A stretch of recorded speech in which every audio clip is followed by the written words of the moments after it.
లో దారుణం వెలుగు చూసింది. కట్టుకున్న భర్తను ప్రియుడితో కలిసి అంతం చేసేందుకు ఒక భార్య వేసిన స్కెచ్ తీవ్ర కలకలం రేపింది.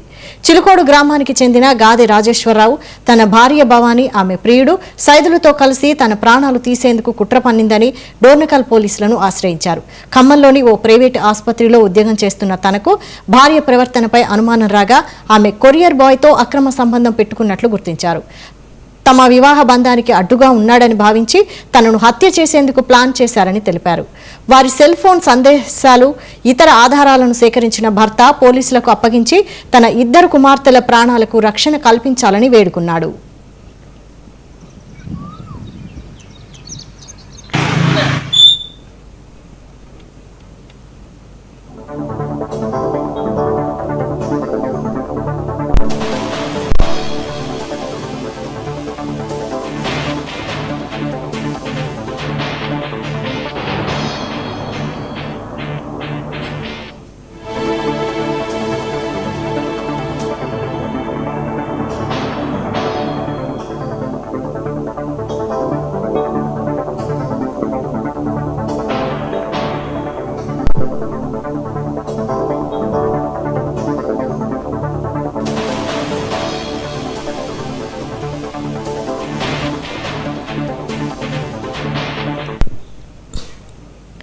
డోర్నకల్ మండలం చిలుగోడు గ్రామానికి చెందిన రాజేశ్వరరావుకు 2016లో సూర్యాపేట జిల్లాకు చెందిన భవానీతో వివాహమైంది.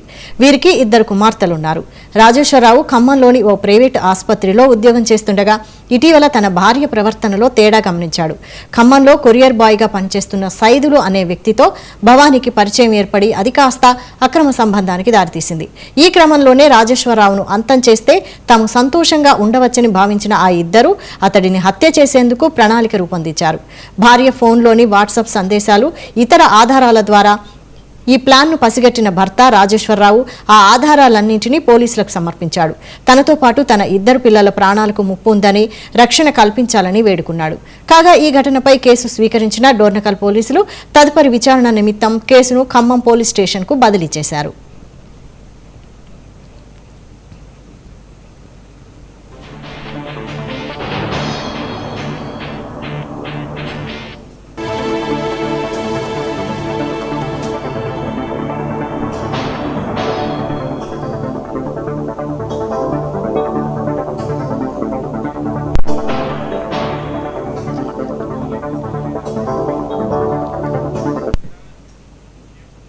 ఇక భర్తను కడతీర్చేందుకు భార్య పన్నిన కుట్రను పోలీసులకు అప్పగించాడు ఆధారాలతో సహా. దీనికి సంబంధించి మరిన్ని డీటెయిల్స్ శ్రీధర్ అందిస్తారు. శ్రీధర్, హలో శ్రీధర్ చెప్పండి.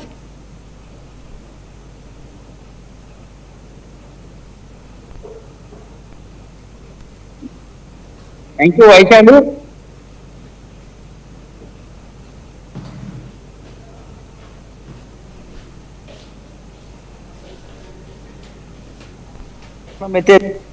భర్తను అంటే కట్టుకున్న భర్తను భార్యను కలతీర్చేందుకైతే తన ప్రియుడితో పన్నాగం పనిటువంటి ఆ పరిస్థితి నెలకొంది. ప్రధానంగా ఏదైతే మహబూబాబాద్ జిల్లా డోర్నకల్ మండలానికి చెందినటువంటి వ్యక్తి తన భార్య పిల్లలతో పాటు ఖమ్మంలో జీవనం కొనసాగిస్తున్నాడు. ముఖ్యంగా గాదె రాజేశ్వరరావు తన భార్య భవానీతో కలిసి గత కొంతకాలంగా ఖమ్మంలో ఒక ప్రైవేటు హాస్పిటల్లో విధులు నిర్వర్తిస్తూ అక్కడ ఉద్యోగం చేసుకుంటూ జీవనాన్ని కొనసాగిస్తున్నారు. అయితే ఇదే క్రమంలో భార్య భవానీ ఇంట్లో ఒంటరిగా ఉండడమే కాకుండా ఆ చుట్టుపక్కల వారితో సన్నిహితంగా ఉండుకుంటూ అక్కడ స్థానికంగా ఉన్నటువంటి ఒక కొరియర్ బాయ్ తో పరిచయం ఏర్పాటు చేసుకుంది. అయితే పరిచయం కాస్త ప్రేమగా మారి ఈ రోజు వారిద్దరికి ప్రేమ బంధం, వివాహ బంధానికి అడ్డు తగిలే విధంగా ఉందని చెప్పేసి ఒక ప్లాన్ కు పన్నాగం పడినట్టుగా తెలుస్తుంది. అయితే ఖమ్మంలో ఉన్నటువంటి తన భర్త పై నిఘా వేసి తన భర్తను హతమార్చిన తర్వాత ప్రియుడితో ఉడాయించేందుకైతే ప్లాన్ చేసింది. అయితే దీన్ని కొంతకాలంగా భార్య భవానీ ప్రవర్తనపై అనుమానం తీసుకున్నటువంటి భర్త ఆ రాజేశ్వరరావు భార్య ఫోన్ ను చెక్ చేసిన సందర్భం కనబడుతుంది అనేది మనకు తెలుస్తుంది. ప్రధానంగా ఆ ఫోన్ సందేశాల ప్రకారంగా చూసుకుంటే భర్తను హతమార్చి ఒక ప్లాన్ ఆఫ్ యాక్షన్ ని కూడా ఏదైతే సైదు అనే ప్రియుడితో ఆమె చేసిన సంభాషణలు ఈ రోజు గుర్తించి హుటాహుటిన తన పిల్లలకు తనకు ప్రాణహాని ఉందని చెప్పేసి డోర్నకల్ పోలీస్ స్టేషన్ లో పోలీసులను ఆశ్రయించినటువంటి పరిస్థితి కనబడింది. అయితే పోలీసులు తీసుకున్నటువంటి ఏదైతే కేసు నమోదు చేసినటువంటి ప్రకారంగా ఈ కేసు ఖమ్మం జిల్లాకు సంబంధించినటువంటి తరుణంలోనే ఖమ్మం జిల్లాకు ట్రాన్స్ఫర్ చేసినట్టుగా కూడా తెలిసింది. ముఖ్యంగా ఏదైతే ప్రధానంగా కట్టుకున్న భర్తనే కడతెచ్చేందుకు చేసినటువంటి భార్య పన్నాగాన్ని మాత్రం ఇటు ఖమ్మం పోలీసులు ఛేదించాల్సిన పరిస్థితి అయితే నెలకొంది. ముఖ్యంగా ఇద్దరు పిల్లలతో సహా తాను కూడా పోలీస్ స్టేషన్ లో ఫిర్యాదు చేయడం అయితే స్థానికంగా కలకలం చెప్తుందని చెప్పుకోవచ్చు మనకు ప్రధానంగా. Okay, thank you Sridhar. నా పేరు రాజేశ్వరరావు, గ్రామం చిలుకోడు, మండలం డోర్నకల్, జిల్లా మైబాద్. ఇట్లా నేను ప్రైవేట్ హాస్పిటల్లో పనిచేస్తున్నాను. నా భార్య ఇట్లా నన్ను చాటింగ్ ద్వారా ఇట్లా నన్ను చంపడానికి ప్రయత్నించింది. నా భార్య భవాని మా పురిమెట్ల సైదులను చంపడానికి నన్ను ప్రయత్నించింది. అదే నేను తెలుసుకొని నన్ను నా పిల్లల్ని కాపాడాల్సిందిగా స్టేషన్లో ఫిర్యాదు ఇచ్చాను. ఎఫ్ఐఆర్ కూడా నమోదైంది.